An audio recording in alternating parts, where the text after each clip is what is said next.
Good evening and welcome to Build Your Best Life. I'm Coach Deborah and I am super excited to have you here with us today because you could have been anywhere else. So I appreciate you coming on. Good evening, Crystal. Thank you so much for coming on today. I know you are super busy, so I really appreciate you taking the time to join us. Thank you so much for having me today. I really appreciate it. Wonderful. And thank everyone that for tuning in and for everyone for all of your prayers, for your comments, your like, your shares. We really appreciate you reaching out as a fan of Build Your Best Life. You know, we are here to ensure that our young men are equipped in different aspects of their lives so they can overcome those obstacles to build their best lives. And then we want to encourage our single mothers. We have a lot of single mothers that are out there raising sons. And so it's a village, but we need people that have the expertise and the skills that can assist them along the way. So thank you also very, very much. And we have, I think it's going to be a great topic for you tonight. But before we get started, I want you to hear from my guest, Crystal. She's going to tell us all about herself and what she loves to do. Awesome. Thank you so much. So my name is Crystal Roseman. I am a licensed financial advisor. I've been a financial advisor going on 18 years. So this is the only profession I've ever known. I came straight out of college and started my career working at Fidelity, and I've worked at a couple firms over the span of my career. But I got into financial services by mistake, actually, but it was something that was really ordained by God for me to actually be in this industry because it's definitely my passion and I love it. But I fell into the industry because I've always been fascinated with money and been really good with saving and understanding the value of money. But I didn't really know how you actually build wealth. So that was what intrigued me about being a financial advisor. It was a way to really get to understand what the strategies are, what the tactics are, what are the methods of actually building wealth. So that's what piqued my interest, and I have been caught ever since. I've been in the industry ever since. So I really help people focus on what it is that they should be doing with their money to be able to build the financial foundation that is going to sustain their wealth. when we talk about building wealth, it is something that you have to actually plan for. And so that's where I come in, actually building out financial plans and roadmaps to identify what you can do with your money in order to start building wealth and continue to build it from your legacy on into your kids. Awesome, awesome, awesome. So that's something that everybody can benefit from. So if you're on here, please share, share, share, because as many people as we can get educated on financial, it's not all about how much money you have, but what to do with it. So that financial literacy is so important. So please begin to share. So our topic for tonight is a penny saved, a penny saved. And I know y'all probably laugh at that. What can a penny get you? But I have a quick little story I often tell. I read this in one of my devotionals, whatever, but this young couple, they found, they're young, married, struggling, but they began to start their family. And the husband wanted to make sure that he was able to send his child to college. So what he started to do was every single day, he would empty out his pockets of all the change that he had. He would put it in a container. And then ever so often, he would take it to the bank and put it in an account. Guess what?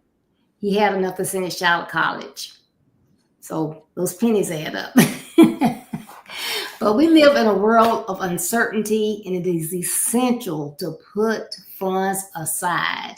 I am not a financial advisor, but I know that you have to save, you have to be fruitful with your money, and you have to be a good steward. But I do have an expert here, so we're going to get some information. So, Crystal, if there was only one tip you could give about financial literacy, what would that be? That tip would be that you would need to be intentional about building wealth. Wealth does not happen accidentally. You don't stumble upon it. You don't figure your way out into it. It is something that is intentionally sought after, and it has to be something that you can and learn how to use. Sorry, that was an Amber Alert. Yeah, no, I understand. So it's being intentional. We do not do anything. Success does not come without intention, without intentionality, without putting the energy and effort into it, whether that is learning it about it yourself, whether that is applying the information that you learn, or whether it is getting a team of other knowledgeable people surrounding you to be able to make good financial decisions. All right. I heard that intentionality. You got to be intentional about what it is. We can't just sit around and think it or say it. We have to be intentional. I love that. Hi, Cynthia, Deacon Holmes, Dan. Thank you all for tuning in. No one can afford to disregard money management. It's just something that you can't afford to disregard, even though we sometimes do. So believing you have enough not to worry about actually means that you should worry. That's what I think. So what do you find to be the top misconception people have about handling their finances? They feel like I need to make more money. And then when I make more money, I'm going to be A1 when it comes to my finances. And that is so not true. It has nothing to do with the amount of money that you make. It's all about the amount of money that you keep and what you do with the money that you actually keep. So there are people who have become millionaires who haven't made more than $50,000 in their lifetime because they were able to save and invest their way into the millions. And then I have clients every day that make hundreds of thousands of dollars every year, and their net worth is less than $100,000 because they have not been intentional about what they're doing with their money. So making more money is not the answer to your money problems. Understanding what your money habits are and what you're doing with your money and how you're utilizing that money to actually build assets is really where wealth lies. So most people think that, oh, well, I don't make enough now, so I don't have enough money to save, right? So they don't. They'll put it off until, if I get a raise next year, or if I get a better job, or if I make more income, which making more income should be the goal. So don't get me wrong. I'm not saying that is not part of the goal, but that is not the only deterrent that's going to keep you from building wealth. You can make hundreds of thousands of dollars. We even know millionaires who make millions every single year, but they're still not millionaires in their lifestyle as far as their bank accounts and their investment accounts. So it's about your net worth, not what you make on your W-2 or your paycheck.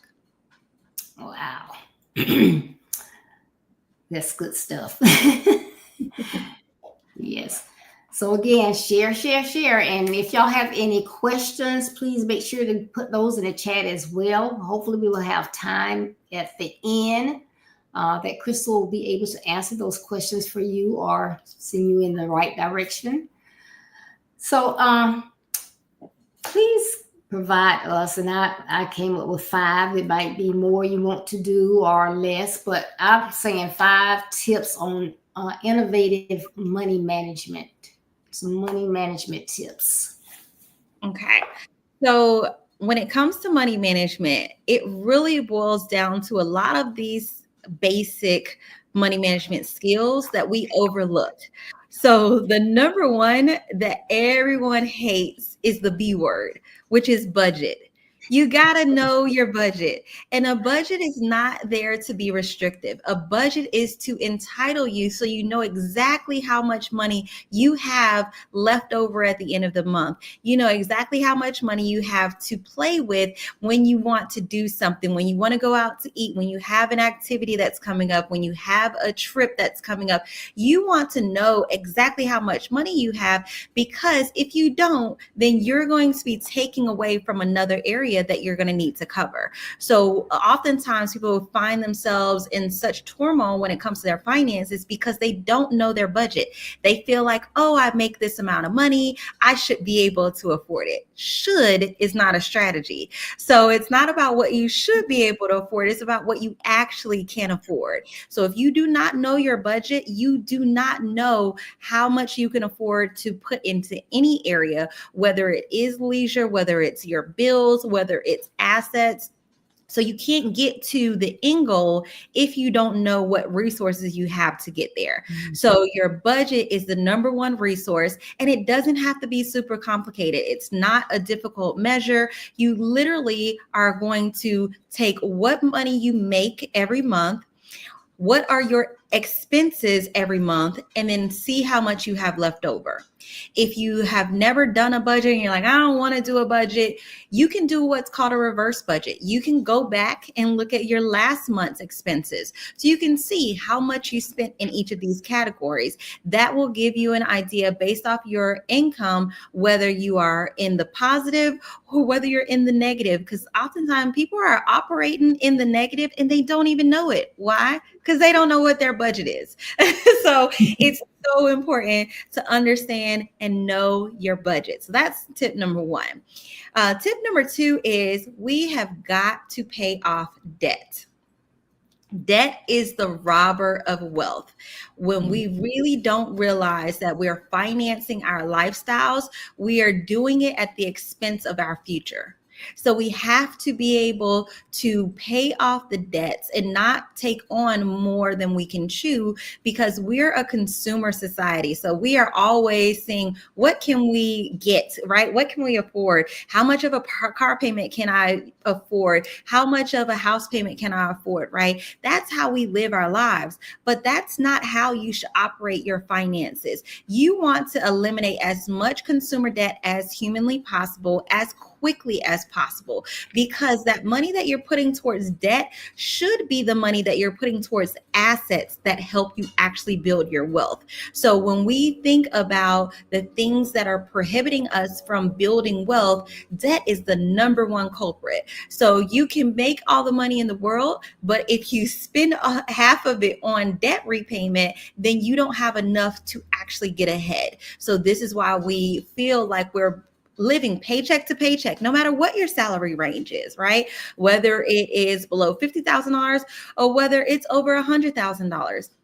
A lot of people this day and age feel like they're living paycheck to paycheck, and it's because debt is robbing them of the extra income that they should have, because when they feel like, oh, I've gotten a raise, now I could get a better car. Now I could buy an extra pair of shoes. Now I can take a better vacation, right? So it's that lifestyle creep that increases the amount of money they're spending right along with the increase that they just got in their paycheck. So it ends up evening out to where you're going on this hamster wheel year after year, month after month, day after day, chasing after the same thing that you're not able to acquire because you have so much debt that you have to pay off, and you think you can handle it. Just because you can afford it does not mean that you should have that amount of debt.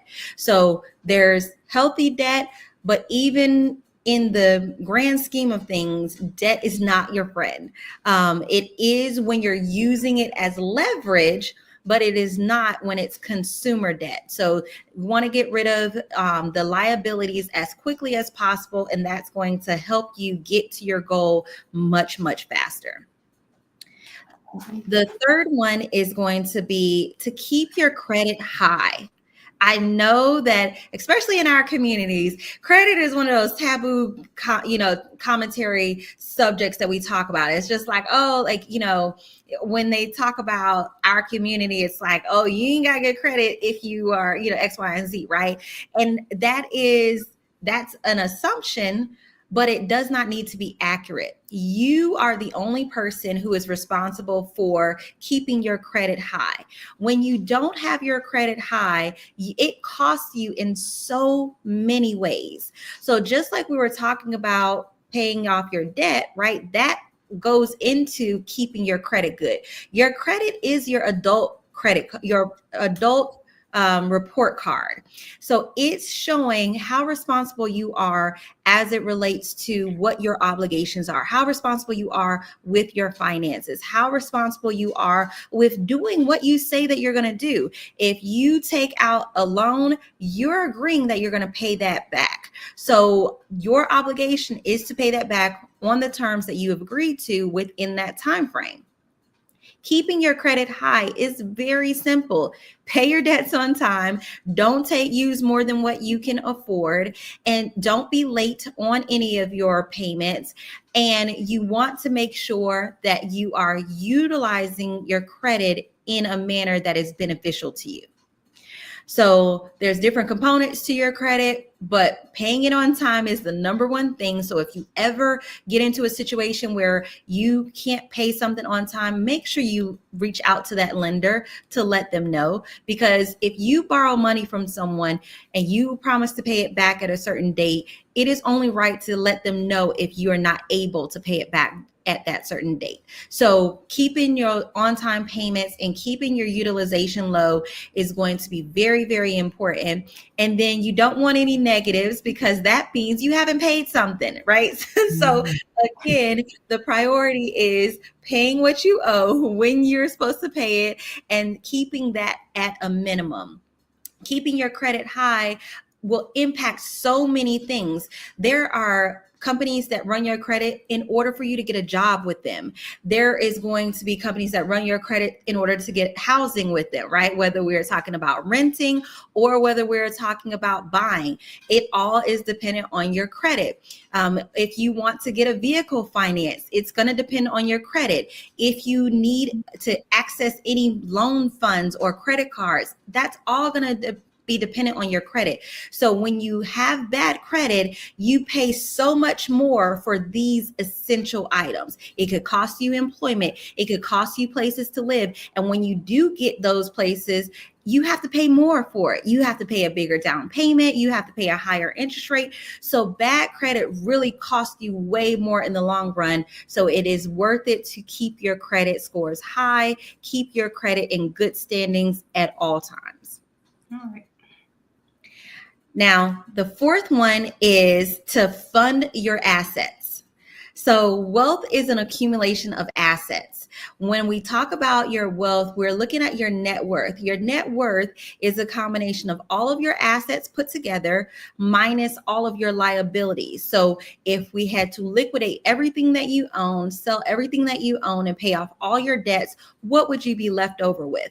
So in order to really build wealth, we need to focus on building assets. The more assets you are building and accumulating, the more wealth you are acquiring. And those assets are what's going to actually fund your lifestyle once you stop working. So when we talk about funding assets, that needs to be a priority within your whole financial plan, because funding your assets is what's going to fund your lifestyle once you hit financial independence or are able to retire. So that's going to be very, very key. And assets are going to be things that are going to build in equity and be able to produce income. So we want to focus on funding those assets. The fifth one is to increase your income. So as much as I stated, the income is not the only factor. It is an easiest way to be able to help build wealth. You do have to have the foundation first of what to do with that, but increasing your income frees up additional capital that you can use to pay off those assets, additional capital that you can use to pay off those debts, additional capital that's going to help you with keeping your credit score high, and so that you can get approved for the things that you need and be able to leverage that in the future. So all of this is going to be all based on what income you're making and what you're doing with that income. So if you get a raise, don't increase your lifestyle to that raise. Make sure that you're putting that raise over in a different bucket that's actually building wealth. If you have debt, you need to be hyper focused on paying off that debt. If you are building assets, you need to be hyper focused on building those assets. And that's going to get you to your financial independence and your retirement much quicker than anything else that you can do. Awesome, awesome, awesome. I love those. Okay, and remember, if you have any questions, please put them in the chat. Now, I'm going to go back. I think it was number 3, keep credit high. When you say keep credit high, you're talking about credit score? Yes. Yes. So it's very important to keep your credit score high. You want to keep your credit good, in good standings at all times. The credit score is just a number that represents how good your credit is. So the higher it is, the more approval rates you're going to get, the lower interest that you're going to get, the more you're going to be able to do the things that you want to do according to your terms. So when you have low interest, it just costs you so much more. So you want to keep that credit score high so that you can acquire the things that you need to acquire. But the only way you're keeping it high is by using it properly, meaning you're not over leveraging yourself. You're not taking out too much debt. You're not late on payments. You're not paying back your obligations.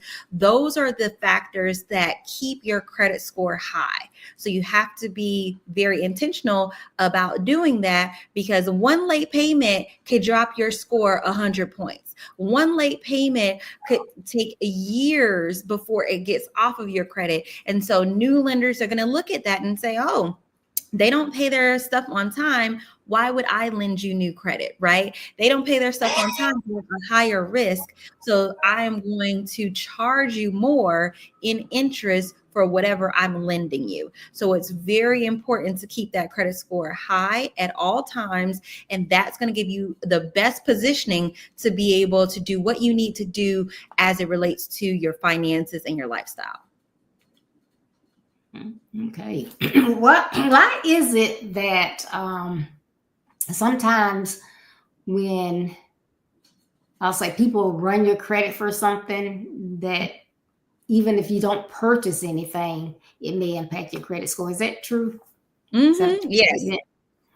So anytime you get an inquiry on your credit, it's going to drop your credit score by at least 2 points. So when they run your credit, they are inquiring about what your credit looks like. So they're looking at your credit profile to see what they are going to either approve you for or deny you for. So every time someone runs your credit, it's going to be an inquiry on your credit report. Well, anytime you have more than 2 inquiries, then other lenders start looking at you a little funny because they're like, well, why are you asking so many people to lend you money? Right? It starts to make you look desperate. Okay, did you not get this credit card? Did you not get this loan? Why is that? You either can't afford it or your credit is bad. So anytime you have multiple inquiries, it looks like you are looking for credit and you're desperate for credit. So no one wants to lend to you when you're desperate because that means you can't pay it back. Okay. It's good to know. Thank you so much. Okay. I don't see any questions. So, please tell us how people can form healthy financial habits to assist them as they strive to build their best lives. So it's very important to understand what we call discretionary cash flow is. That just means that's the extra that's left over every month after your bills are paid. For a lot of people, the bills are neck and neck with your income. And that's why you don't have any wiggle room because, again, you have debt, you're living above your means. So you don't have enough wiggle room to actually put anything else away. This is why we live paycheck to paycheck. This is why we struggle to build wealth because we are living for today instead of sacrificing for tomorrow. The earlier you start sacrificing, the shorter period of time that sacrifice is needed. So when you start focusing on building wealth, you need to start early and start often. So the younger you start, the more of a time horizon you have to build wealth. So the first thing you want to do is actually start today, because the best time to plant a tree was 10 years ago. The second best time is today, right? So we want to go ahead and get started because 10 years from now, we are going to be in a better position if we start today. But the more you put it off, the more you'll have to do in order to play catch up. So there's a thing called compounding interest. Compounding interest is one of the 8th wonders of the world. It's a beautiful, beautiful thing when it works in your favor. Most people understand compounding interest when it works against them, i.e. with credit cards, right? If you have a balance on your credit card, it seems like it takes forever to pay that balance down, right? You are paying that month after month, and it's just like, that thing ain't going nowhere. It's because the interest is being tacked on every single month. So that interest is eating up what you're paying on that credit card. So every time you have a balance, at the end of the month, there is interest that's tacked on to that balance. Now that interest becomes part of the balance. Now that interest starts earning interest as well. The same is true when it works in your favor. When you invest, you get to earn the interest. Now you get compounding interest in your favor because that interest becomes part of the balance, and now that interest gets to earn interest. So you want to get started early and you want to start investing. So investing can be in different forms, but investing is going to be the way that you're going to build wealth. You cannot save your way to wealth. A savings account is going to take you forever, and you have to put all the dollars in there in order to build wealth. When you invest, you're actually allowing the money that you're investing to work for you. So that money is now putting itself to work to make you more money. So that is the way that you're going to be able to build wealth, by starting today and starting to invest. Even if it's small amounts of money, it gets you in the habit of investing. And so as your income grows, which was one of the tips, you want to put that additional income towards that investing so that it can build that snowball effect even quicker. So the whole purpose of the snowball effect is that as it gains momentum, it goes faster and faster and it builds bigger and bigger because of the momentum that is behind it. It takes a while for a snowball to get going, but once it does, it grows into this large snowball. So that's what you want to think about when it comes to building wealth, saving and investing. You need to invest so that that money can grow, and that money growing is what's going to build your wealth. Oh, awesome tips. Awesome. Thank you so much.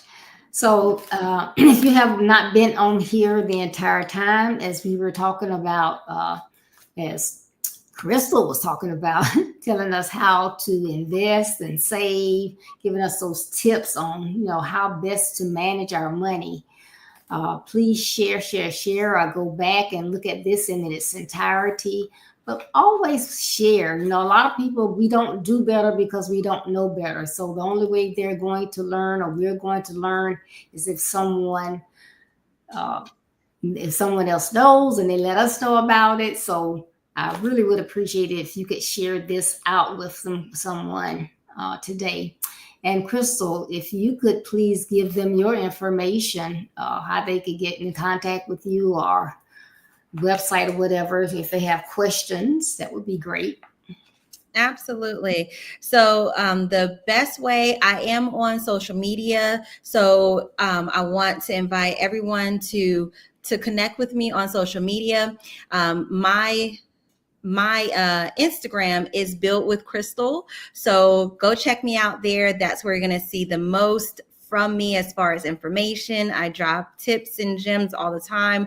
So you're able to connect with me there. I do have a website called scoreelevation.com. So feel free to go on there and connect with me as well.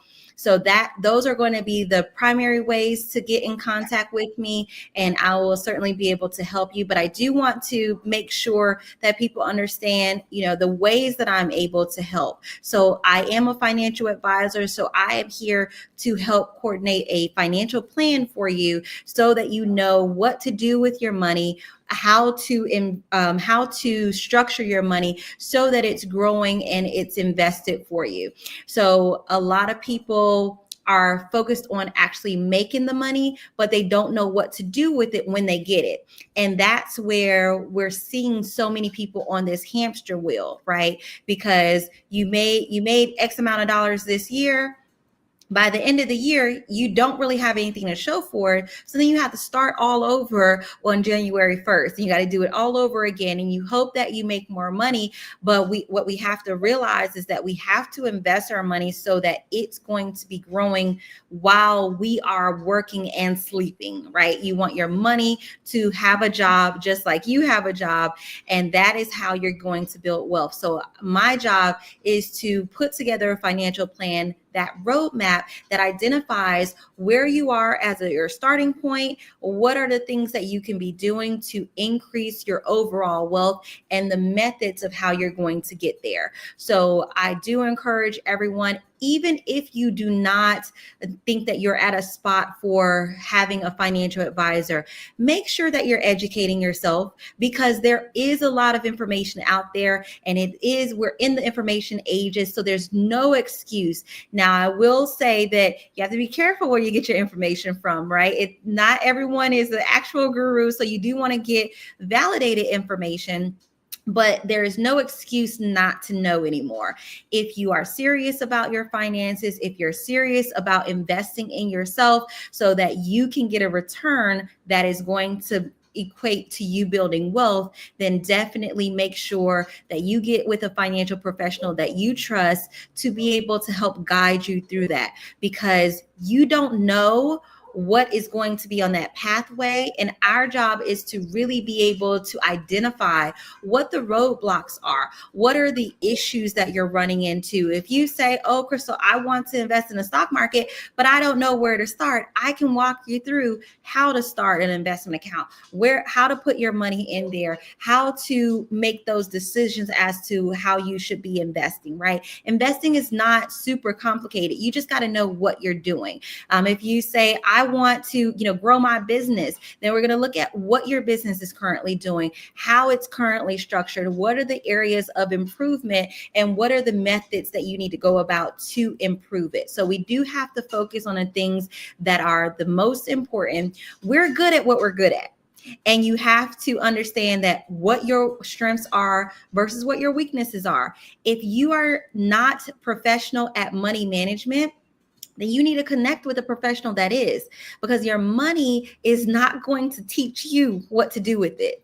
This is why we see so many people, like you were speaking about earlier, athletes and other people who win the lottery, they get all this money and then they're broke in 3 years. They're broke in 5 years. Why?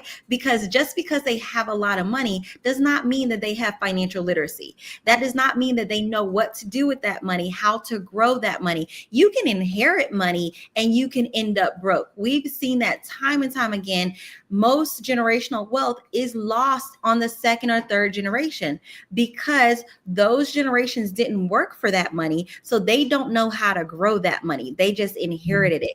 So you don't want to not be a good steward over your money. When you're blessed to have income, when you're blessed to have money, you want to be a good steward of it. Even as we have learned in the Bible, they were given talents, and the ones who went and multiplied it were blessed abundantly, right? The people who just hid it, they didn't get anything. They got that taken away from them. And that's how you have to think about your finances. When you're blessed enough to receive income, whether it's working, whether it's inheritance, whether it's a lottery, whether it's your career, whatever the case may be, you need to be a good steward over that, and you need to grow that wealth, turn it into more than what you were given, and that will inherently give you even more blessings so that continues the cycle. Very, very good. Thank you so much. I really appreciate it. I know that is a blessing when you can have someone that you can go to and get the information that you need. So we really appreciate you being here and sharing with our audience today. Absolutely. Yes. Thank you so much for having me. I really appreciate the opportunity. I'm very passionate about this message. I really love to be able to teach people as it relates to finances, because there's so much information. If we understand the basics and we understand what we're doing, it's so much easier to build wealth. Wealth is not an elusive dream. It really is about the strategies and the techniques that we're using to multiply our money. All right. Thank you. You can tell that you're passionate about it. So that is a plus. So thank you. Thank you so much. Now, everybody, remember, we're here Thursday. Let's talk about it. And this week, Tanya Ferguson will be with us. And our topic is Let's Be Sure. Let's be sure. And we're going to be talking about confidence. So make sure that you join us. That's at 6:30 p.m. Eastern Standard Time, 5:30 Central. And check this out. This is coming up soon. Join Coach Deborah D. Smith for the 6th Annual Virtual Mothers with Sons Seminar. This year's theme is Building Healthy Relationships. The event starts at 6:30 p.m. Eastern Standard Time, nightly from Monday, May 5th to Thursday, May 8th. Streaming live on Facebook and YouTube. Special guests include Joyce E. Jones, Elder Tanya Presley, Nickena Bryant Ellis, and Anita J. Cummings. These relational speakers will engage in healthy, encouraging, strengthening words about how young men and mothers can build healthy relationships, enhancing their ability to build their best lives. For more information, visit www.buildyourbestlife.org. I'm super excited. I cannot wait. So please make sure that you add it to your calendars, and you will get more information next week, but I am looking forward to it. So again, thank you, everyone. Thank you, Crystal. Please remember that building your best life is our business. That's not a slogan. It's our commitment. I love you. Be blessed. Stay safe. Enjoy the rest of your week. And I look forward to seeing you on Thursday. Good night.